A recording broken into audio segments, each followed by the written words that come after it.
ஆஃப்ரிக்காக்கு especially காங்கோக்கு நாங்க ஃபேமிலியோட shift ஆக போறோம். குழந்தைங்கள அங்க கூட்டிட்டு போய் படிக்க வைக்க போறோம்ன்னு சொன்னப்போ, எனக்கு நெறைய பேரு சொன்ன அட்வைஸ் என்னன்னா, அங்க வந்து சேஃப்டி கம்மி. வெளியில எங்கேயுமே முடியாது. குழந்தைங்களுக்கு போர் அடிச்சுரும் அப்டின்லாம் சொன்னாங்க.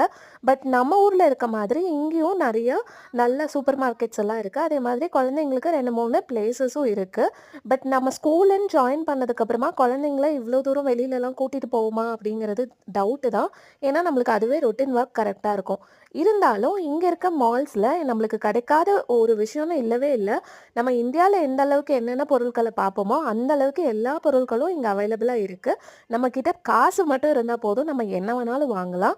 குழந்தைங்க வந்து ஆக்சுவலா நல்லாவே என்ஜாய் பண்றாங்க. இங்க இந்தியன்ஸும் நான் சொன்ன மாதிரி நெறைய இந்தியன் ஃபேமிலி இருக்காங்க. நாங்க தங்கியிருக்க இடத்துலயும் சரி, நம்ம வெளியில எங்க போனாலும் அட்லீஸ்ட் 2, 3 பேத்தையாவது பார்க்க முடியுது. ஸோ ஆஃப்ரிக்கால இருக்கிறது பிரச்சனை இல்ல. இங்க இருக்கிறதுக்கு நம்மளுக்கு பணம் இருந்தா போதும்.